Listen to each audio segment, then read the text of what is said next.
Yo, what up?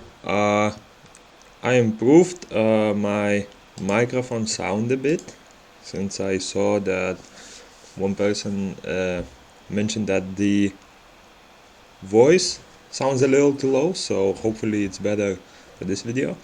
And yeah, today I'm mostly going over sort of a detailed guide on how I gained over 300,000 power. I reached this number in around 2 weeks, and I've had it for over 3 days for now, so that's roughly 2 weeks from the start of the game.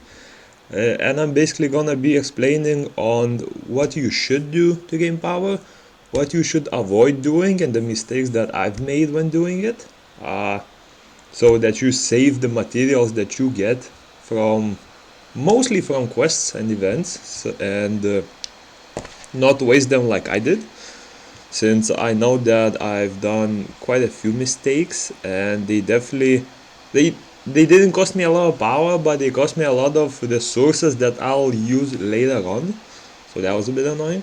But yeah, to check the detailed power breakdown, I'm gonna use this random dark dungeon and just use the power details in the dungeon menu. I'm using the dark one because it will not give me any elemental advantages, both for my summoner weapons and for my monsters that I usually use. So that there's no additional, for example, plus 15,000 power like you would get from the fire element or something like that. So I feel like this is the most equal opportunity to see. And yeah, you can see 307, 848, it's exactly the same as the general count power, so there's no variation at all. So yeah, first of all, the most power you get, as you can see from the board here, is from the right side of the screen. Left side is everything to do with your summoner, and right side is everything to do with your monsters. And you can already see that the big majority of the power comes from your monsters. So I'm gonna be addressing those, and moving forward, you should know that your monster should always take priority over your summoner, whether it's ability, skills, whatever you invest into increasing power, it should always be prioritized that you go for monsters, and only when you have no longer any ability to increase your monster power or everything is maxed out, you should go towards your summoner improvement. So yeah, the first three graphs that you can see give the highest power is the monster itself, their runes, and their skill. So each of them give around 20%, and summed up, that's a bit over 60%, and based on the total amount, that's like 180,000 power just from those three alone. So first of all, it's the monster itself. So basically, the monster's level, and I can see, let me try to see one unawakened or something. Yeah, this one has no skill ups. He actually has runes for, I'll remove the runes for now just to see. So yeah, first of all, the most power comes from the monster, as you can see, and the awakened one, 70% of it, and Nat 5 will naturally give a bit more power, but it will be harder to skill up, so don't get fixated on building Nat 5s just now. So yeah, the monster itself and their level will give around third of the overall monster power, something like that. So in this case he gives 24,000. It's a bit less after all, since a lot of that base power is affected by the account skill and various upgrades to the monster, like HP, attack, stuff like that. Yeah, so the first of all, the monster's level, you can evolve them up to level 70 and level them up through here. I currently don't use this guy, so I'm not going for the level ups, but yeah, you can see a level 70 one will have a naturally higher power. Then, what was the other part? Let me see. Yeah, so the second big one is runes. So runes are super important. You can get them from Path of Adventure here. There are 5 dungeons and they all give 2 different sets of runes. I already mentioned which one is the best to farm in my opinion, and that one is for early game players. It's the Forgotten Earth Shrine. In my opinion, it might be one of the hardest dungeons later on, but for early game, so basically your goal is to reach level 9 as soon as possible, so you start getting 5-star runes. And getting level 9 on this guy is super easy with a team based on, let me see. Yeah, so this should be your base team. Konamiya will give a lot of healing, a lot of skill boosting, plus her being a water element, she will boost your power a lot, so you can get that dungeon bonus. And she is actually amazing in this dungeon, so her third skill can remove the death buff the boss gives, the second skill can remove the attack buff and grant attack debuff, so you'll have no trouble doing this boss. And once you can do level 9, you will start getting 5-star runes and you can branch into any other dungeon using those. I think the Third Glance Cave is probably one of the easier ones, as well as giving, in my opinion, one of the best rune sets for damage. So Rage Blade is like the optimal damage set. So yeah, getting runes, I would recommend starting with Forgotten Earth Shrine. Then based on both your team and the monsters you are getting, you can look into any other dungeon. Currently, I can only do level 15 on this dungeon on order, so I'm farming this for now, whenever the bonus comes up. I'm slowly working towards this one. I can do level 14, but I'm gonna attempt level 15 since I haven't done it today yet, and the last time I've done it is like less than a week ago. Yeah, so focus this. Once you can do level 9, branch out to the other ones, and once you start getting some 5-star runes, I would recommend not doing this on green, but at least on blue runes. You can start building a core team of 3 or 4 units. For example, I have these 3 presets. I made the 4th one, but this is just an experiment and I'm not really using this set. I made 3 sets, so one was for damage slash debuffs, so this one goes on my Fire Fairy. I made a sort of a super tanky set with, I think it's triple HP. Yeah, the guard set is just because of the dungeon, but it still gives overall tankiness, so it definitely helps. So yeah, the Konamiya rocks a full HP build for that maximum healing. And the third is a build for Bastet and Shannon. So this is more of a accuracy based build, but also a lot of HP, so that Bastet's shield can be boosted by it. And yeah, once you build, for example, these 3 sets, I don't recommend branching out into more sets until you can build a good one. Choose the best sets, best runes that you can build, and max out the runes to plus 15. I know it will be expensive, but once you have that core build, it will definitely help you out and will actually grant a lot of stats. I think that the jump from if all of your runes were level 12 to plus 15, I think I gained like 10,000 power, so it's definitely very useful. Granted that your slot 2, 4, and 6 also have percentage values, so don't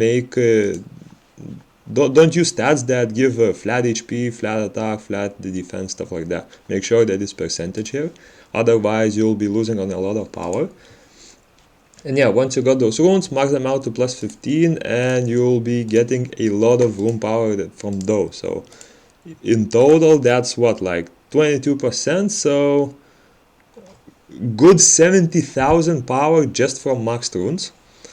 And the last main point at least, is skills. So that's another 20%. And as I've mentioned in the video, you'll see, you can find my video I've made like a week ago called Don't Use Your 4-star and 5-star units.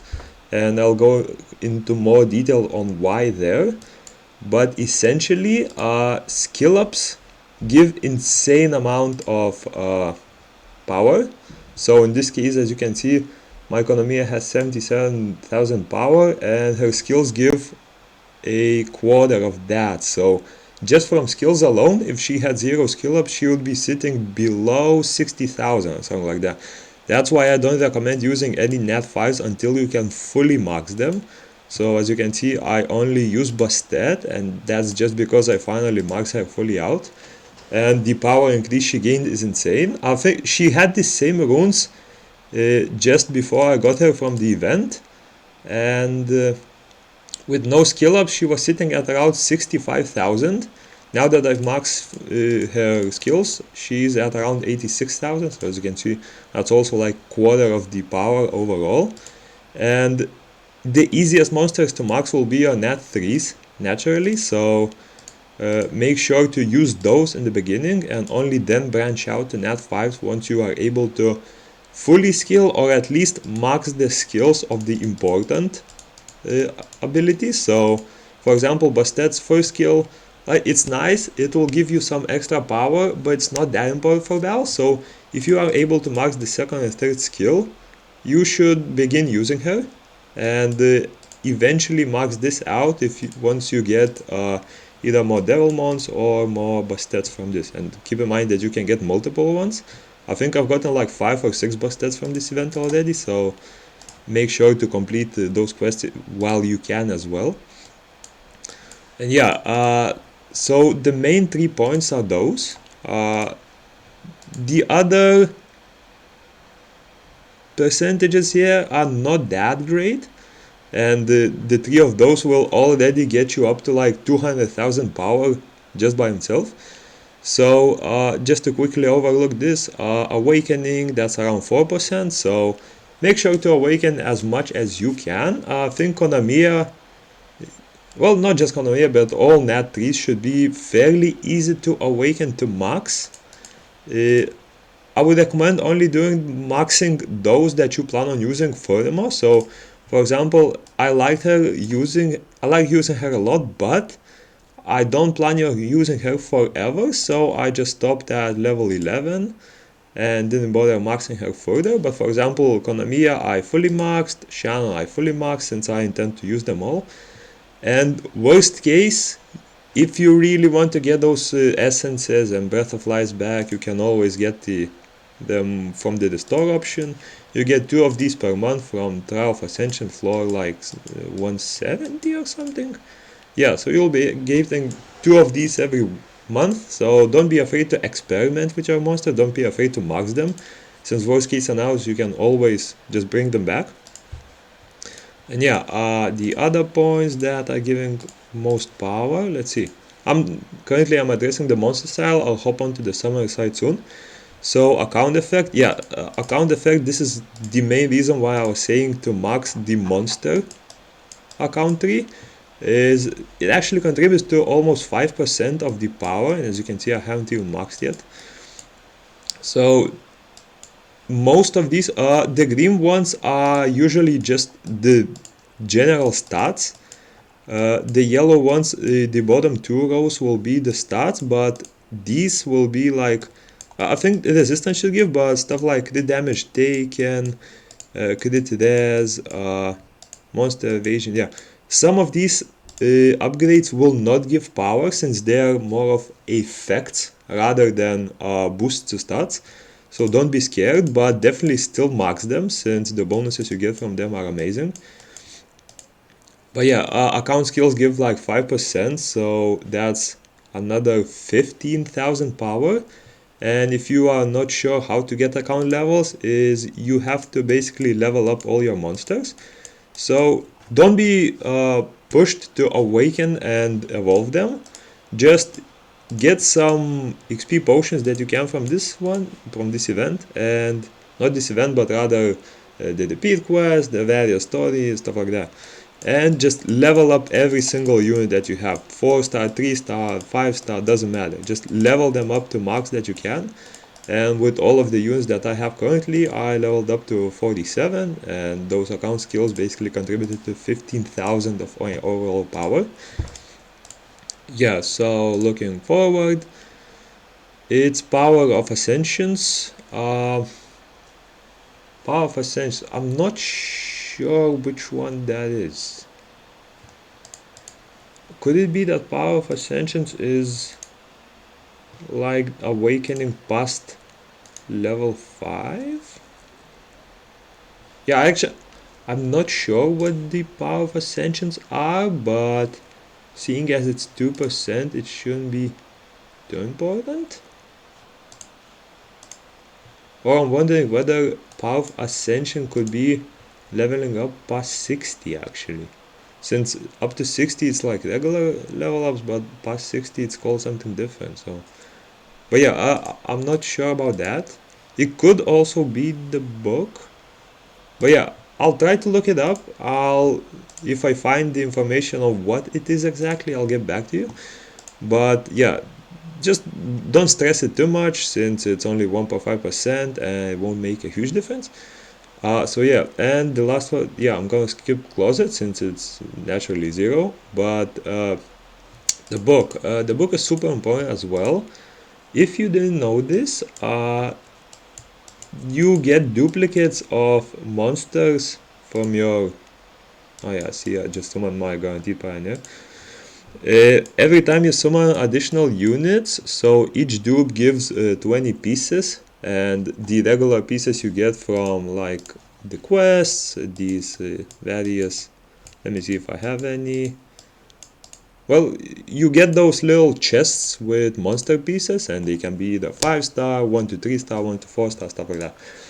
Make sure to open those and make sure to keep summoning your unknown scrolls, since as you can see I have 29 from the repeat quest.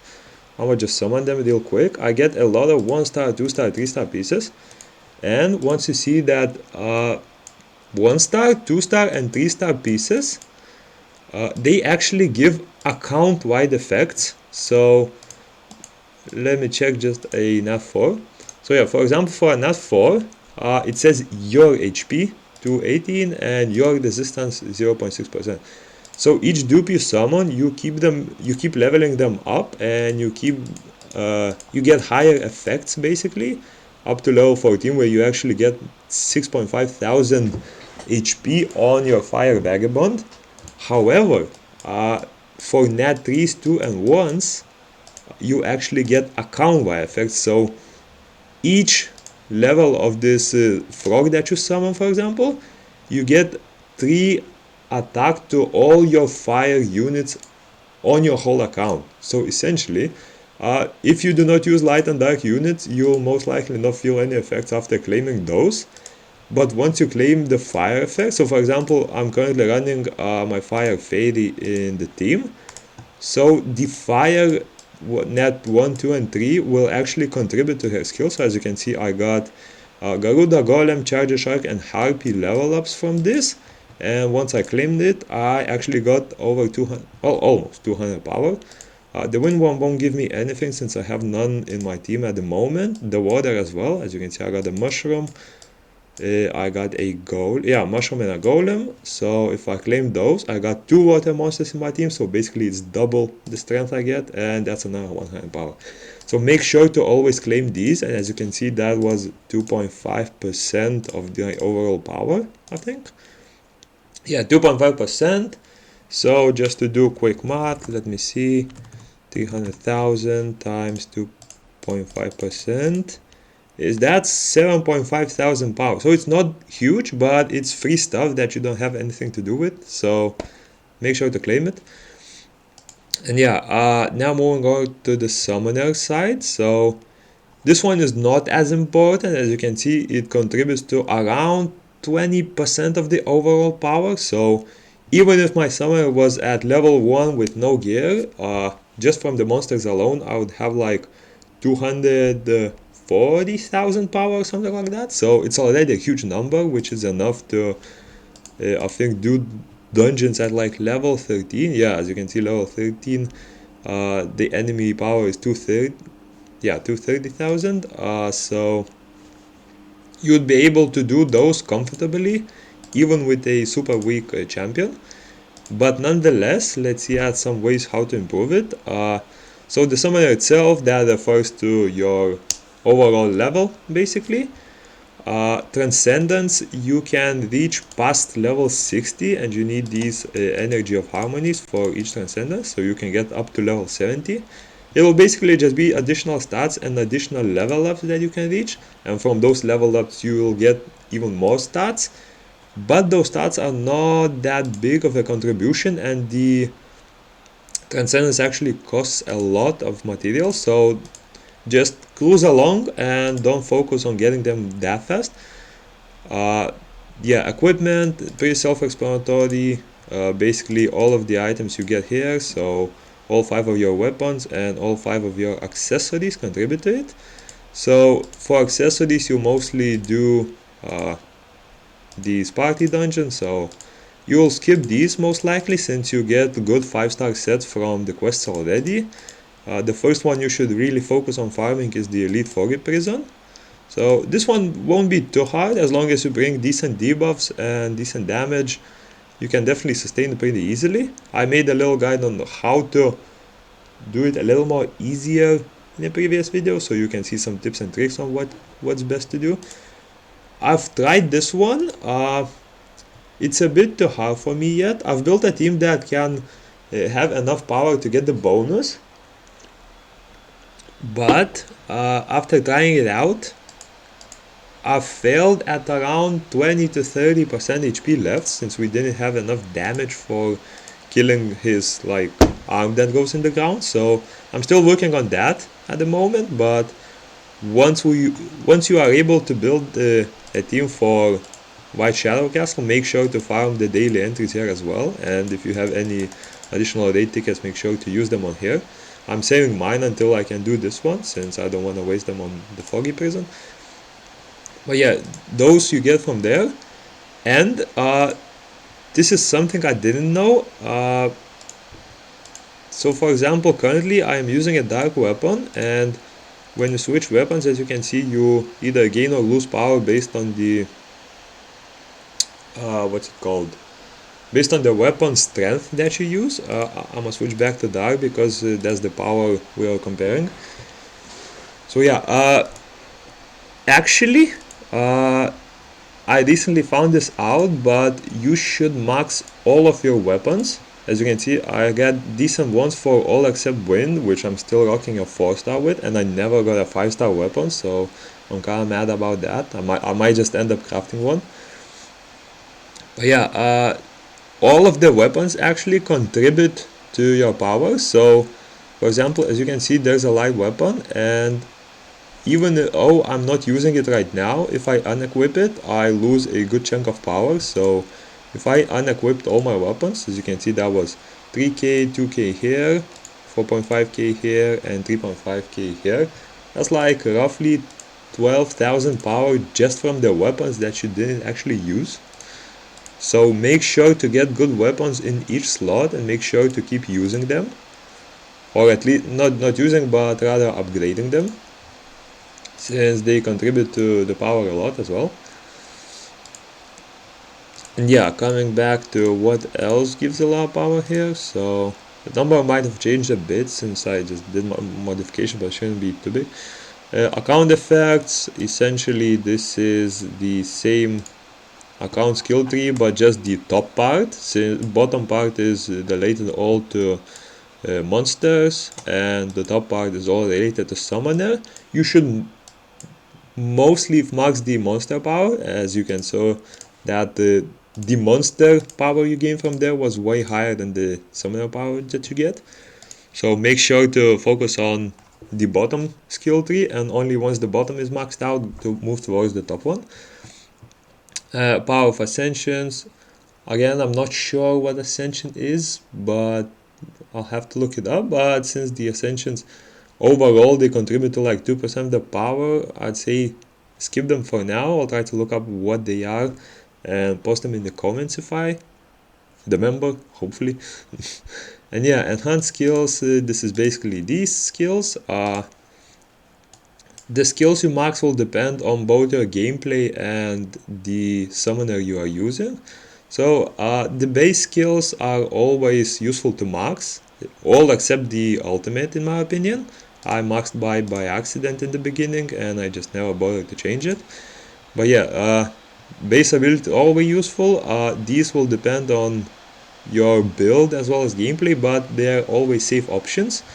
Elemental ones you should skip until you max these. As you can see, I made a mistake and went a bit into the water one because I was really pushing one of the dungeon team and I needed that extra water damage. But yeah, that was quite a mistake and I might have to reset it.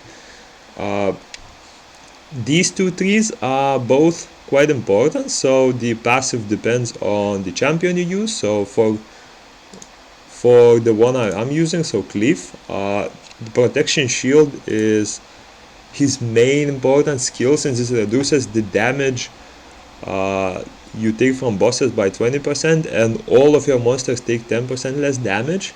So this one you should max for sure. These ones are pretty useful for making him a little bit tankier and your monsters a little bit tankier. And these ones similar to that. Endure, I found Endure to be quite clutch when dealing with some harder bosses. So for example, giving that extra second to finish up a boss definitely saved quite a few runs, so it's a decent skill to max. This one is pretty useful if you are running a healer, so most of my teams have Konomiya in it, so the healing you get here combined with this, it just keeps up your summoner alive for a little bit longer. And as for this tree, this is the general tree that you'll see the same on each champion. So these are important for some bosses or if you play manually a lot. So I would recommend not going into Elite Foggy Prison without maxing these two, or at least the first one. Mana, super important. This is probably one of the first ones you should max since it boosts your monsters, and as you saw, monsters are the main source of both your power, your damage, stuff like that. So these should be priority number one. This one is ultimate gauge bonus.